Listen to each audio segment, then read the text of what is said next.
You sit across from me, shifting slightly in your chair, and I can feel the heaviness you carry before you even open your mouth. You've rehearsed this moment in your head, the way patients often do, as though therapy were an exam where the right words will yield a precise result, a neat category, a diagnosis that will finally make sense of the chaos. You begin listing symptoms: insomnia, anxiety, waves of sadness that arrive without warning, the strange emptiness you can't name. As you speak, there's a subtle expectation in your tone, as though you're waiting for me to pull out a prescription pad or utter a word that will define you, like depression or generalized anxiety disorder.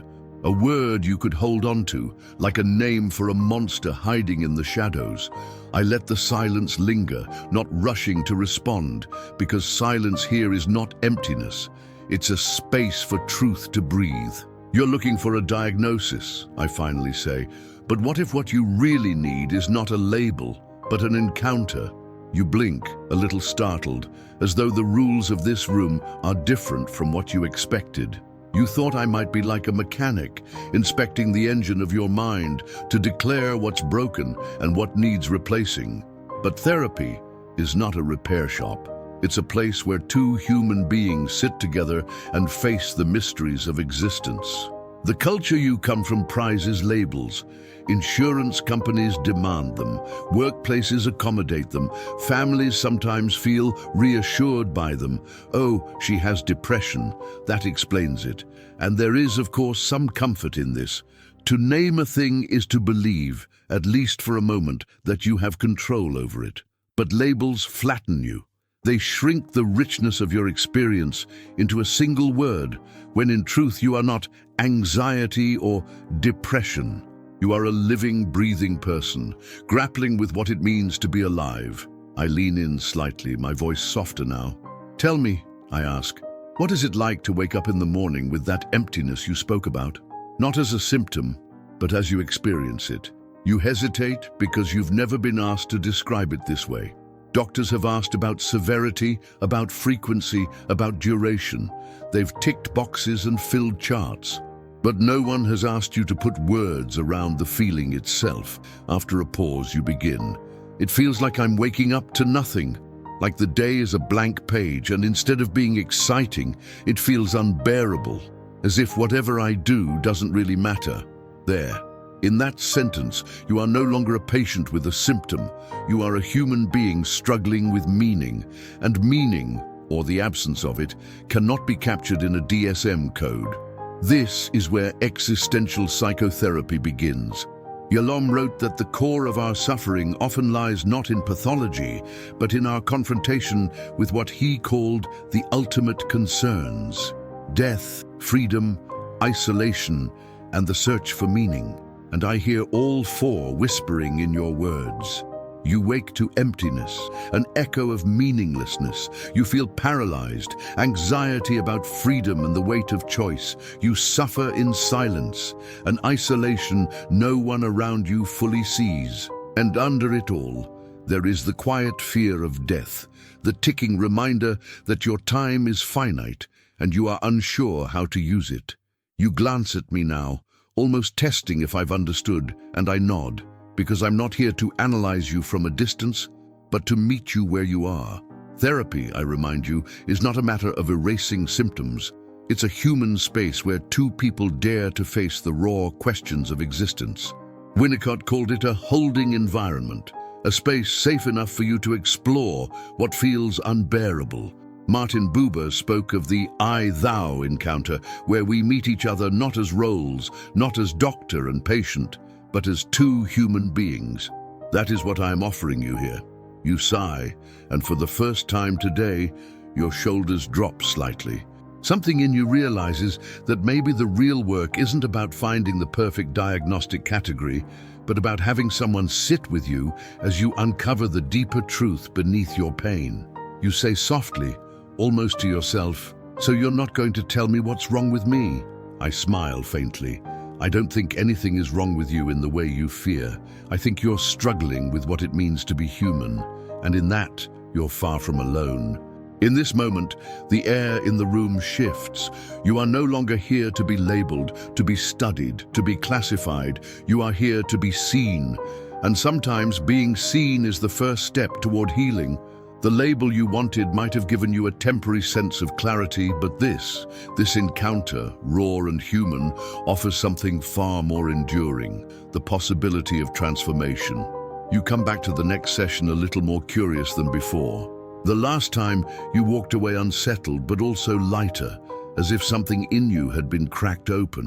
Today, you sit down and say almost immediately, "I thought therapy was about analyzing me, about fixing me, but last time it felt different, like you were actually with me, not just observing me." Your words hang in the air, and I notice the hint of wonder in them, as if this realization still surprises you. I lean forward slightly, not to close the distance physically, but to meet you where you are. "That's the point," I say softly. "Therapy isn't about dissecting you from a safe distance. It's about creating a real encounter between us, something alive, something human." You tilt your head, unsure of what exactly I mean. You've been used to professionals maintaining a certain neutrality, speaking from behind the invisible glass of authority. But here, I'm asking you to step into a different kind of space, one where two people truly meet. The Austrian philosopher Martin Buber once described two modes of relationship, I-it and I-thou. In the I-it relationship, the other person is an object, a role, something to be categorized or used. In the I-thou relationship, the other is fully encountered as a being, not as a thing. In so many areas of your life, you've been living in I-it connections. You feel like a case number to your doctors, a role to your employer, a set of expectations to your family. But here, in this room, we aim for something different, an I-thou meeting, where I see you not as a bundle of symptoms, but as you. Doesn't that make it less professional, you ask, half joking, half serious? I smile. On the contrary, it makes it more human, and humanity is what heals.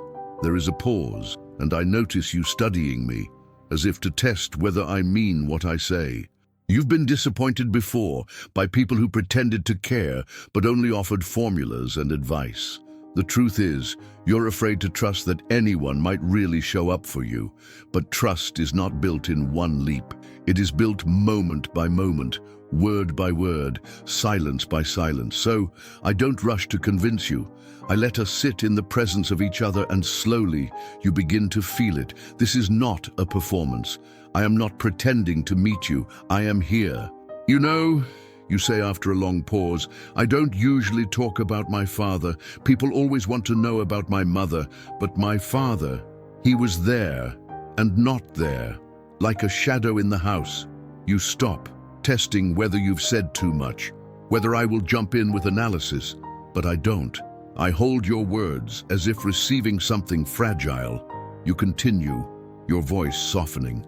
Sometimes I wonder if that's why I feel unseen, like he never really looked at me.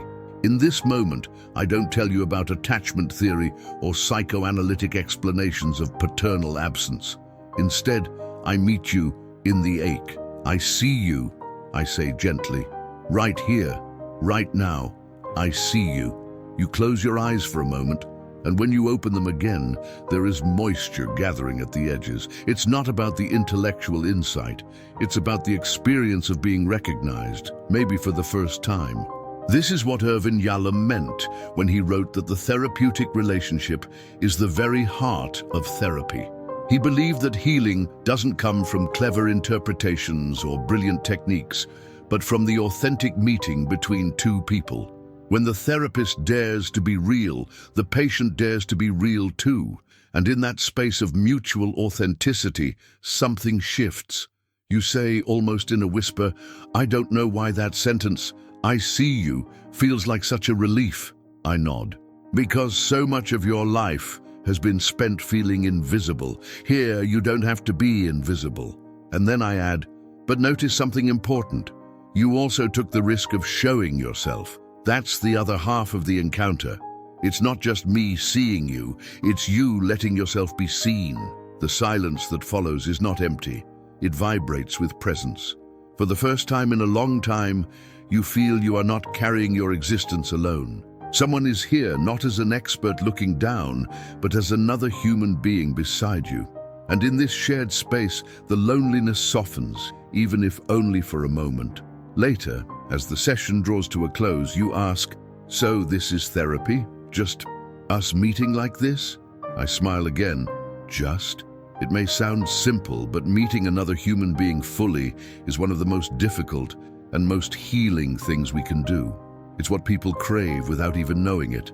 As you stand to leave, there is something different in the way you hold yourself. It's subtle but real. You walk a little taller, as though being seen has given you back a piece of your own existence. You're beginning to understand that this work is not about labels or even solutions in the conventional sense.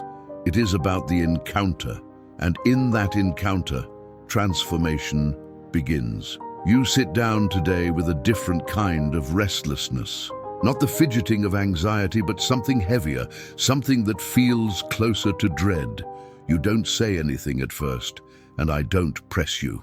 The room holds the silence until finally the words spill out. Sometimes I feel like I'm running from something I can't even name. It's not just sadness, it's not just anxiety, it feels bigger, like the weight of everything. I nod, not rushing to soften the intensity of what you've shared. "You're describing something many people try to avoid at all costs," I say. "You're touching on the deeper fears that live beneath all the labels. What you're talking about is existential fear." You look at me, half curious, half afraid of what that word might mean. Irvin Yalom called them the ultimate concerns: death, freedom, isolation, meaning. Each one is inescapable. Each one stirs a terror we spend much of our lives trying not to face.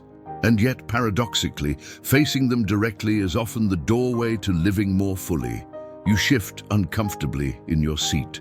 "Death," you repeat quietly, almost to yourself, as if even saying the word feels like crossing a forbidden line. I can see in your eyes that it is not an abstract concept. It is a shadow that lurks just behind you, shaping your choices, your avoidance, your restless nights. "Every time I think about it," you confess, "I feel like I can't breathe, so I push it away. But then it comes back stronger." I take a slow breath, modeling the kind of presence I want you to feel. "That's exactly how it works," I tell you. "The more you run, the louder it becomes." Existential therapy isn't about erasing the fear of death. It's about learning to live with it, to let it remind you of what matters. You glance at me sharply, as if to ask whether I'm suggesting you simply accept something unbearable. I shake my head gently. "It's not resignation," I say. "It's awakening." The awareness that your time is limited doesn't have to paralyze you. It can push you to live with more urgency, more depth, more truth. For a moment, your face softens, though your body still carries tension. "So you're saying, I shouldn't try to get rid of the fear?" you ask. "Exactly," I reply. "You don't overcome existential fears by burying them. You overcome them by turning toward them, by allowing them to sharpen your sense of life." We sit in silence for a while. Then you whisper, "I'm also afraid of being alone, not just physically alone, but like that no one can really know me, that no matter how close I get to people, there's a wall." You stop, your voice trembling slightly. "Sometimes I feel like I could vanish, and no one would notice." I let the weight of your words settle. "That's another ultimate concern," I say. Existential isolation. The truth that no one can ever fully live your life for you. No one can fully carry your pain. There is a fundamental aloneness in being human. You close your eyes, as though hearing this spoken out loud is almost too much. Then I add softly, "But there is also this. While no one can live your life for you, you don't have to face it all in silence. Here, now, in this room, you are not alone. I am here with you." Your eyes open again, glistening with unshed tears.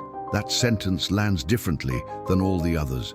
Not as theory, not as philosophy, but as presence. And presence, real presence, is what chips away at isolation. After a while you say, and meaning, that's the hardest. Some days I wake up and wonder why I should even bother. If everything ends, if nothing really lasts, then what's the point? I lean back slightly, giving your despair the space it deserves. That question, I tell you, has haunted philosophers and patients alike. Viktor Frankl, who survived the concentration camps, wrote that even in the worst suffering, meaning could still be found. But meaning isn't handed to you. It isn't a prescription. It's something you create through love, through work, through connection, through choosing how you live in the face of life's limits. You sit with this, your face both weary and thoughtful. For the first time in weeks, perhaps, the despair has met a companion, not someone who tries to erase it, but someone who can sit with it and help you explore it. And in that exploration, the despair loosens just enough for a glimmer of possibility to emerge. As the session nears its end, I remind you, existential therapy doesn't take away fear. It teaches you how to live beside it. Death, freedom, isolation, meaninglessness. These are not problems to solve, but truths to confront. And when you confront them, life itself can become more vivid, more urgent, more real. You stand slowly, your movements heavier than usual, but also steadier, as if the ground beneath you feels a little more solid. You glance back at me before leaving and say, almost reluctantly, I think I understand now why you said a diagnosis isn't enough. A diagnosis doesn't tell me how to live with all of this. I nod, holding your gaze. Exactly, but facing it together, that's where the work begins. And as you step out of the room, there's a quiet recognition you are not running anymore. You are beginning, just beginning, to turn and face what you fear most. When you walk in today, your face carries a mix of hesitation and frustration. You sit down, arms crossed, and after a long pause, you blurt out, I don't know if this is working. Sometimes it feels like I'm spilling my guts, and you're just sitting there. I mean, do you even get what I'm going through? The words land heavy, but I don't flinch. I've heard this before from many patients, and I know it comes not from disrespect, but from longing for proof that you're not alone in this strange, fragile space called therapy. I take a breath, not rushing to defend myself. Then I lean in, lowering my voice. You're right. Sometimes therapy can feel one-sided. You open yourself up, and I sit here quietly, listening. But I want you to know something. I'm not untouched by what you share. I feel it too. Your eyes widen slightly, surprised by my candor. You expected detachment, maybe professionalism wrapped in cold neutrality. Instead, I've let you glimpse my humanity. This is what Irvin Yalom insisted upon, that the therapist is not a blank screen, not an impersonal mirror, but a fellow human being walking alongside you. The therapist, Yalom wrote, must be willing to let the patient matter to them. And that is what I am doing right now, showing you that you matter. You tilt your head as if trying to read me. So, you're saying you feel things too, about me, about what I tell you? There's suspicion in your tone, but beneath it, a flicker of hope. Yes, I say simply, of course I do. I can't listen to your pain, your fears, your loneliness, and remain untouched. I don't sit here as a robot. I sit here as a person. And while I don't make this space about me, I also don't pretend I'm immune to the very struggles we're talking about. There's a long silence. You shift in your chair, uncrossing your arms, but your voice still carries tension. But isn't that unprofessional? Aren't you supposed to stay neutral? If you tell me too much about yourself, doesn't it get messy? I smile faintly. It can. That's why self-disclosure has to be careful, deliberate. It's not about me unloading on you. It's about showing you that I too am human, that I also wrestle with uncertainty, with vulnerability, with the limits of life. And sometimes, when the moment is right, sharing that truth can be more healing than any interpretation or theory. You lean back, thoughtful. So you've felt like me before? You've felt that emptiness, that fear?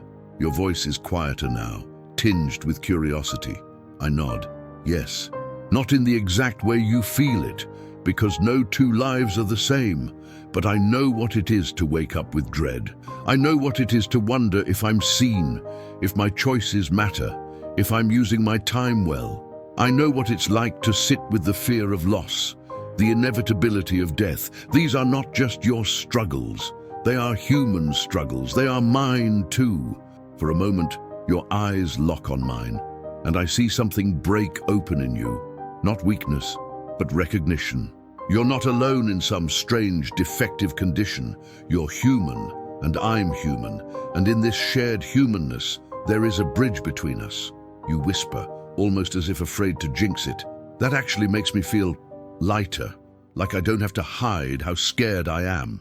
I nod. That's the power of vulnerability. When one person dares to show their humanity, it gives the other permission to do the same. This space doesn't work if I pretend to be invincible. It works because I allow myself to be real with you. Yalom once said that therapists can only take their patients as far as they themselves are willing to go. If I were terrified of my own mortality, how could I help you face yours? If I denied my own loneliness, how could I sit with yours without retreating? By letting you see that I, too, wrestle with life's great concerns. I show you that facing them is not only possible, it is survivable. You shift again, but this time with less tension. I always thought therapy was about you fixing me. Now it feels more like we're in this together. That's exactly it, I reply. I don't stand above you, diagnosing or prescribing from a safe distance. I sit beside you, walking into the uncertainty together. And in that togetherness, healing begins, not because I have all the answers, but because you don't have to carry the questions alone. There's a stillness between us now, not awkward, but profound. A silence that carries weight, as though we're both aware of the fragile beauty of this encounter. You're not looking for the perfect words from me anymore. You're simply feeling the presence of another human being who is willing to stand exposed, not as an authority, but as a companion. As the session winds down, you say quietly, I think this is the first time I've believed that someone really sees me, not just as a patient, but as a person. I nod, holding your gaze, and that's the truth of it.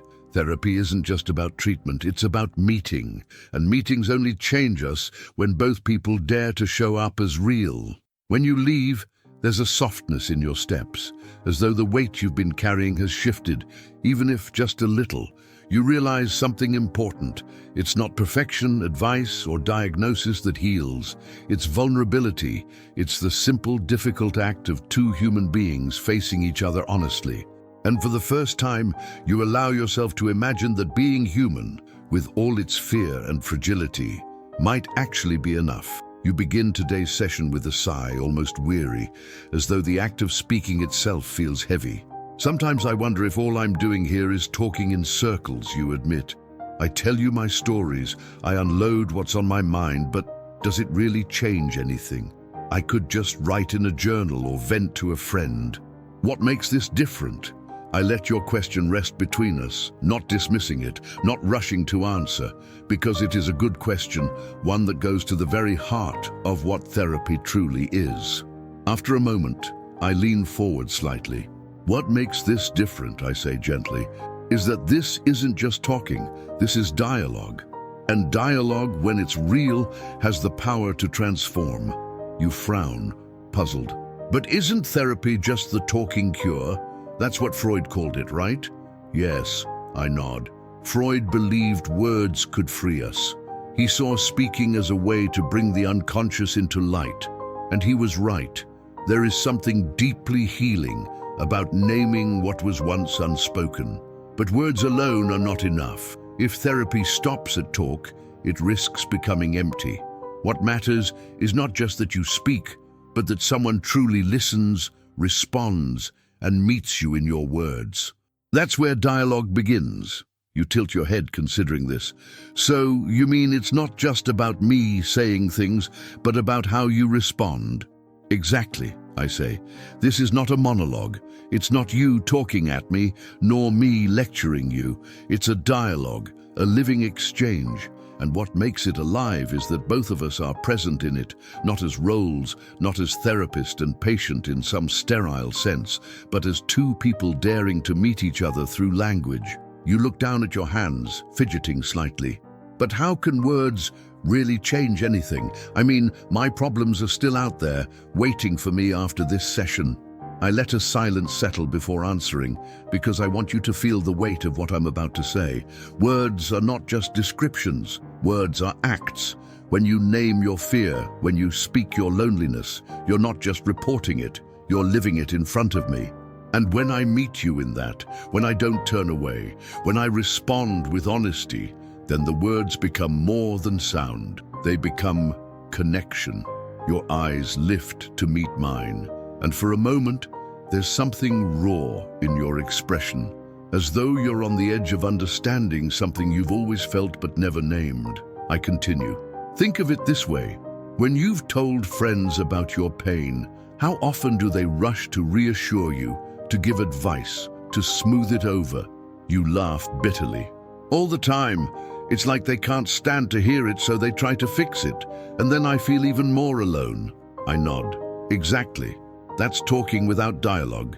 Here, when you speak, I don't rush to fix or to judge. I stay with you in it. And in my staying, you feel less alone. That's the difference. There's a long silence then, but not the kind that weighs you down. This one feels alive, as though both of us are listening, not just to each other, but to what exists between us. Finally, you say softly, "So therapy isn't about you having the answers." I smile faintly. No. Therapy is about us asking the right questions together. It's about you daring to speak and me daring to answer, not with clever theories, but with presence. It's about dialogue that mirrors life itself, with all its pauses, its hesitations, its misunderstandings, and its breakthroughs. You let out another sigh, but this one is different, lighter, almost relieved. I think I get it now. I don't come here just to talk. I come here to be heard, and maybe to hear myself in a new way. Yes, I say. In true dialogue, you don't just express yourself. You discover yourself. You begin to notice truths you didn't know you carried. And when someone else responds with honesty, with humanity, those truths become less frightening. For a moment, your gaze softens. The tension in your shoulders eases.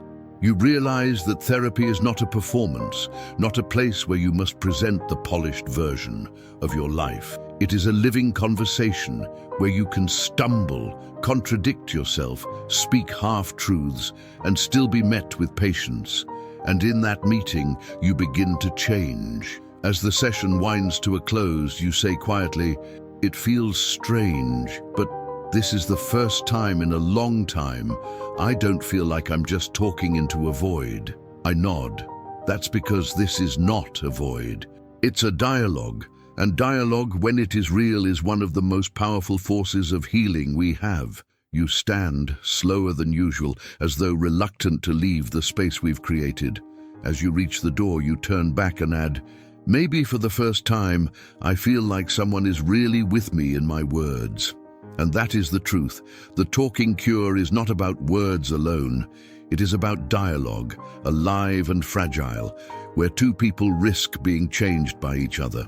You sit down across from me, your eyes shifting restlessly, as if there is something you want to say, but the words remain locked inside your chest. Finally, after a long silence, you whisper the word that carries more weight than almost any other: death. You tell me how you cannot escape the thought of it, how it has been circling in your mind, pulling you out of sleep, haunting your quiet moments, and casting a long shadow over everything you do.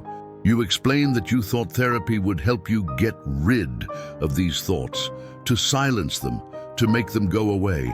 And I listen carefully, because I know from years of sitting with people in your place that this is not something you can run from, nor something you can simply silence. The fear of death is not a malfunction, it is part of being alive. I lean forward and remind you gently, it is not about escaping death, but about learning how to live in its presence. I tell you about Irvin Yalom's perspective, how he often described the terror of death as a great motivator, a force that pushes us to live more fully once we dare to confront it directly. In Staring at the Sun, he wrote that the denial of death can suffocate life itself, whereas accepting its inevitability can open doors to authenticity, connection, and freedom. You frown because you want to believe that confronting death would feel liberating, but right now, all you can feel is dread. You tell me that every time you think about your mortality, you lose control, as if you are about to fall into a void with no bottom. I ask you to stay with that image, the void. I want you to describe it, not to turn away from it. At first, you resist, shaking your head. You say it feels too overwhelming, too terrifying, but slowly you start to put words around it. You say the void is black, endless and cold, a space where everything you know disappears. Then I ask you, when you are there, in your mind, staring into that void, what happens if you imagine turning around? Behind you, what is still there? At first, you don't understand. Then, hesitantly, you whisper, life, the room, your family, your breath. This very moment, I let the silence stretch so that this realization has room to breathe. You notice that as much as the thought of death terrifies you, it is also what makes the present real. If life stretched on forever, there would be no urgency to love, to connect, to create, to forgive. The finite nature of life is what gives each moment its weight, what makes this very conversation matter. I tell you that philosophers like Heidegger and existential therapists like Yalom both insisted that our confrontation with mortality is not meant to paralyze us, but to wake us up. To live with death at your side is not to live in fear, but to live more vividly, to know that every word you speak, every choice you make, carries meaning because time is not infinite. You pause, your breathing slowing, and then you ask me the question so many others have asked, but what if I still can't stop being afraid? I answer honestly, because there is no use in offering false comfort. Fear may never vanish entirely, but you can learn to walk with it, to carry it differently, so that instead of smothering your life, it sharpens your awareness of what matters. I remind you of Yalom's words. The idea is not to banish death from your mind, but to use it as a compass. If you know that your days are limited, how will you choose to live them? What relationships deserve your attention? What unfinished words need to be spoken before time runs out? You look down at your hands and admit that you have been avoiding certain truths, hiding behind work, behind distractions, behind noise. The fear of death was really a fear of not having lived fully. The thought of an end forced you to see the cracks in the way you've been living. And suddenly, tears rise, not just of sorrow, but of clarity. You begin to name what matters, the love you never fully expressed to those closest to you, the dreams you shelved for someday, the way you've rushed through days as though there would always be more. Death reminds you there may not always be more. I tell you, this confrontation is not meant to leave you hopeless, but responsible. This is the paradox. By facing death directly, you are given the freedom to choose your life more intentionally. Many turn away from this awareness, but you are beginning to see that courage is not the absence of fear. It is the willingness to move forward with fear as your companion. And as the session closes, you sit in a quieter posture. The void is still there, but it no longer feels like a bottomless pit pulling you in. It feels like a reminder, a silent shadow at your side, urging you to notice the warmth of the light, to grasp what is fleeting, to speak what is unspoken, and to live with the urgency that only mortality can teach. You sit across from me again, and by now the room feels familiar in ways you never imagined when you first arrived. The air no longer feels heavy with the fear of judgment. Instead, it carries the quiet weight of expectation, not mine, but yours.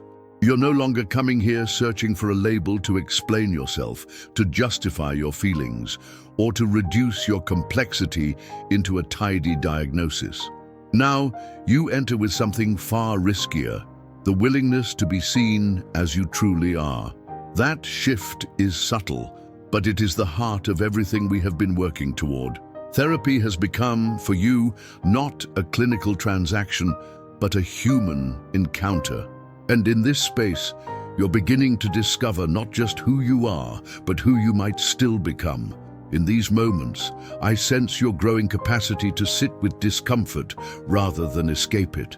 The terror of silence that once pressed down on you has softened into curiosity. You even allow yourself to lean into it now, as though the absence of words might reveal something truer than speech could. This is the paradox of therapy, as Irvin Yalom described it. The words matter, but sometimes the silences speak louder. They carry truths we never thought to name, and you, without realizing, are beginning to listen to them. Today you tell me about a dream you had, a strange one, full of unfinished houses and faceless figures. You admit you almost didn't share it because it felt ridiculous. But when you start to describe it, your face changes. You notice something in the telling. The faceless figures scare you, yes, but they also feel oddly familiar. They remind you of the masks you wear daily, the good colleague, the reliable friend, the strong one who doesn't break down. You realize, with a twinge of sorrow, that maybe the faces were missing because you've been hiding your own for so long. You look up at me with a mixture of fear and relief, as if to ask, "Am I allowed to say this out loud?" And I nod, because this is exactly the place where it belongs. This is the encounter. The therapy is no longer about me analyzing you, interpreting symbols, or giving you clever explanations. It is about being with you in the moment of discovery, holding space for the trembling honesty of your words. Together, we sit in the rawness of what it means to peel back the layers of protection and see yourself, not the edited version you offer to the world, but the flawed, longing, restless self who just wants to be met. You begin to understand that therapy is not simply about insight. It is about the experience of connection, about risking intimacy in a place where it has always felt unsafe before. I ask you what it feels like to share this, and your voice shakes when you reply. You tell me you're afraid I'll see you differently now, afraid that even here you'll be rejected once you show what lies beneath the performance. But then you catch yourself. You realize I haven't turned away, haven't shamed you, haven't reduced you to a case or a pathology. Instead, I stay with you. And in that staying, you feel something break open. For the first time in a long time, you allow the possibility that maybe, just maybe, you don't need to earn love or worthiness by being perfect. You can be held even in imperfection. This realization does not arrive as fireworks or grand revelations. It arrives quietly, like dawn after a long night. You don't even notice it fully until you leave the session and realize you're breathing differently. The air feels less like a weight and more like an invitation. You still carry the same struggles, the same unanswered questions, the same awareness of mortality that once haunted you, but now, instead of crushing you, it feels like part of the landscape of your life, something to live with, not to run from. Over the following weeks, you continue to test this new way of being. In small, trembling steps, you risk showing pieces of yourself outside the therapy room, maybe with a friend, maybe with someone you love. Sometimes you stumble and the old fears return, the fear of abandonment, of judgment, of not being enough. But each time you remember what it felt like to be seen here and not rejected. And slowly, that memory becomes a resource, a reminder that connection is possible, even when it feels unbearably vulnerable. In existential therapy, we talk about death not to frighten, but to awaken. We explore freedom not to overwhelm, but to liberate. We confront isolation not to despair, but to seek connection. And in your journey, all of these have converged into a single truth. Life is fragile, unpredictable, finite. But within that fragility lies its beauty. Within that finitude lies urgency. And within that uncertainty lies the possibility of connection, genuine, unguarded, life-affirming connection. You begin to see that therapy was never about being fixed. It was about being found. As you reach the end of this chapter of our work together, I remind you of something you said in your very first session. I just want to feel like myself again. Now I ask you, who is that self? You pause, considering, and for the first time, you don't look to me for the answer. You let the silence stretch, not as an enemy, but as a companion. Then with a quiet strength you answer, someone who doesn't need to hide anymore. And that in itself is transformation, not the erasure of pain, not the elimination of struggle, but the courage to stand within them and still choose life. Therapy has not solved everything, nor was it meant to. Instead, it has opened the door to a new way of being, a way where you can live authentically, embrace your freedom, face your mortality, and seek connection with others. In the end, you realize you came looking for a diagnosis, but what you truly needed was this, a real encounter. If this journey into the human mind and the power of true connection resonated with you, don't forget to hit like and subscribe. Share your thoughts in the comments. Your story matters here. Turn on notifications so you never miss a new video exploring the depths of the mind, existential insights, and the courage it takes to live fully. Join our community of seekers who are learning, growing, and confronting life together. Your presence makes this space alive. Let's continue this journey, one conversation at a time.